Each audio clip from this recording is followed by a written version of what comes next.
Hello everyone, कैसे हो आप सब। उम्मीद करता हूँ ठीक ही होंगे। मैं motivational speaker Vishvendra ji Bharatpuriya, business education and relationship coach, आज एक बार फिर आपके सामने उपस्थित हूँ। आज मैं लेकर आया हूँ एक स्टोरी, जिस स्टोरी का शीर्षक है निंदक डूबा हम उतरे पार। अपने जीवन में कोई भी व्यक्ति कुछ करता है, खोता है या पाता है, ये सब उसके संस्कारों एवं विचारों पर निर्भर करता है। ऐसी एक स्टोरी जो आज मैं आपको सुनाऊंगा बहुत ही प्रेरणादायक है। तो चलते हैं हम बिना टाइम वेस्ट किए हुए।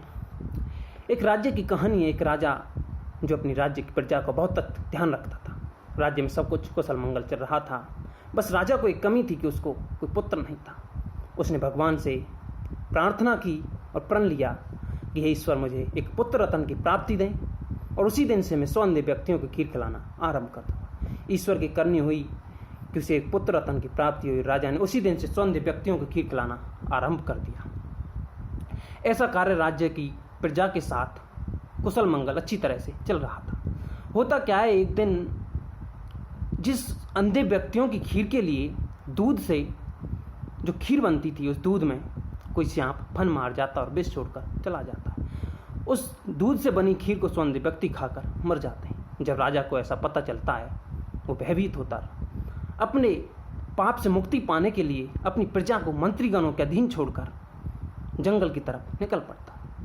शाम हो जाती है, कोई गांव में पहुंचता है तो चौपाल पर बैठे कुछ लोगों से पूछता है, भाई मैं रात्रि काटना चाहता हूं और कोई मुझे ऐसा परिवार बताओ जहां मैं अपनी रात्रि काट सकूं और भक्ति में जो लोग हों, मैं वहां ठहरना चाहता हूं। चौपाल पर बैठे व्यक्तियों ने बताया, भाई यहाँ से कुछ आगे चलकर एक घर है, उसमें 2 भाई बहन रहते हैं और वो ईश्वर की भक्ति में हर वक्त लीन रहते हैं। आप वहाँ जाओ और रात्रि ठहर सकते हो। ऐसा सुनकर राजा वहाँ पहुँचा। दोनों भाई बहन आगंतुक को देखकर बहुत प्रसन्न हुए। दोनों ने आगंतुक की सेवा की और उसे ठहरने की व्यवस्था प्रदान की। जब सुबह होती है, भोर होती है, तो राजा वहाँ से निकलने के बारे में सोचता है। तभी वह देखता है कि लड़की ईश्वर की भक्ति में बैठी हुई है। भाई उसका इंतजार करता है, बहन कब उठे और कब हमारे अतिथि के लिए भोजन की नाश्ता करे और उसे विदा करे। लड़की का जो टाइम होता है वो 1 घंटे का होता है, लेकिन आज वो लेट उठती है। और जब भाई पूछता है कि बहन, आज तुमने ऐसा क्या किया कि हमारे यहाँ पर अतिथि जाने के लिए तैयार है और आप लेट आई, तो वो बोली, भाई आज धर्मराज के यहाँ एक घोर संकट था। वो एक विषय में न्याय नहीं कर पा रहे थे। न्याय ये था कि किसी राज्य के राजा ने 100 अंधे व्यक्तियों को खीर खिलाई और उस खीर खाने से उन 100 अंधे व्यक्तियों की मौत हो गई।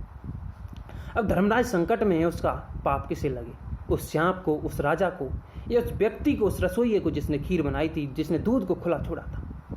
तो राजन ये जानकर अति उत्सुक हुए और पूछा, बहन क्या निर्णय हुआ।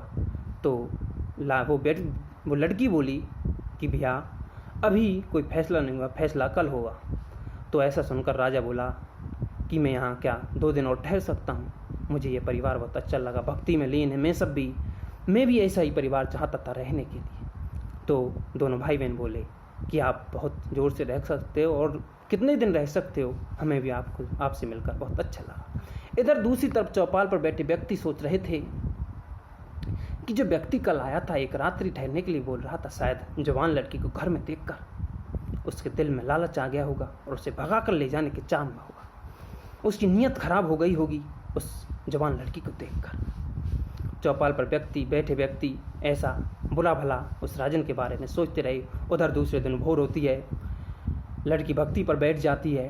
अपने भक्ति में लीन होकर धर्मराज के जब न्याय क्षेत्र में पहुंचती है तो वहां पाती है धर्मराज ने निर्णय लिया, क्योंकि राजा की इसमें कोई गलती नहीं थी, ना ही रसोइये की कोई गलती थी कि उसमें भूल हुई, और ना ही सांप की कोई गलती थी कि सांप जहाँ भी अपना नाश्ता भोजन जहाँ भी फन मारता है वहाँ जहर रह ही जाता है। तो धर्मराज घोर संकट में थे कि आखिर पाप किसे लगे।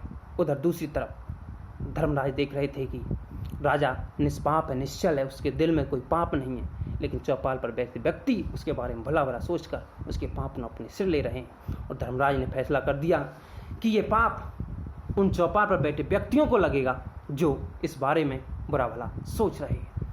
ऐसा न्याय सुनकर लड़की वापस आती है और उधर राजा उत्सुक थे कि क्या निर्णय होता है, उन 100 अंधे व्यक्तियों की मौत का पाप किसे लगता है। ये जानने के लिए राजा पूर्णतः उत्सुक थे। जब लड़की भक्ति से बाहर निकली और बताया कि उन 100 अंधे व्यक्तियों की मौत का पाप हमारे गांव की चौपाल पर बैठे 100 लोग ले गए।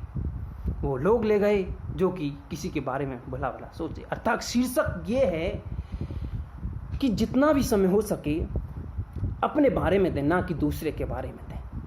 अगर आपको जीवन में कुछ पाना है, कुछ कर दिखाना है, कुछ हासिल करना है, कुछ अद्वितीय हासिल करना है, तो उसका मूल और मंत्र सिर्फ एक ही है, अपना जितना भी बेशकीमती समय इसे अपने बारे में लगाएं, अपने ऊपर लगाएं, ना कि किसी और के ऊपर लगाएं, किसी दूसरे के बारे में सोचने में लगाएं। इस प्रकार कहानी का जो अंतर रिजल्ट निकलता है वो निकलता है, निंदक डूबे हम उतरे पार। निंदक अर्थात जो व्यक्ति राजा की निंदा कर रहे थे वो उन 100 अंधे व्यक्तियों की मौत का पाप अपने सिर ले गए। राजा बरी हो गया। राजा ये सुनकर खुश होता है और अपने राज्य को लौट जाता है। अर्थात इस कहानी से हमको शिक्षा लेनी है कि अपने जीवन में अगर हमें कुछ करना है, हासिल होना है, कुछ अद्वितीय बनना है, इस दुनिया को कुछ कर दिखाना है, अपने हृदय में लगी आग को एक बाहर निकाल कर कुछ हासिल करके लोगों को कुछ प्रेरणा के रूप में देना है, तो वो सिर्फ एक ही मार्गदर्शक है। मार्गदर्शन है वो है जितना भी समय अपने बारे में सोचें, अपने बारे में लगाएं, किसी व्यर्थ के व्यक्ति के बारे में या गैरों के बारे में ना लगाएं, क्योंकि आपका समय आपको आपके लक्ष्य तक पहुंचाएगा, आपको आपकी सफलता दिलाएगा। गैरों के लिए कुछ करने से कुछ फायदा नहीं होगा। ऐसी प्रेरणादायक कहानी और स्टोरी सुनने के लिए और अपना बेहतर मार्गदर्शन पाने के लिए हमारे चैनल को सब्सक्राइब करें। और अगर आपको कहानी अच्छी लगी हो तो लाइक, कमेंट एंड शेयर करके बताएं। और आप अगर हमारे चैनल पर नए हो तो सब्सक्राइब करना ना भूलें। फिर मिलते हैं ऐसी एक अमेजिंग इम्पैक्टिंग स्टोरी के साथ।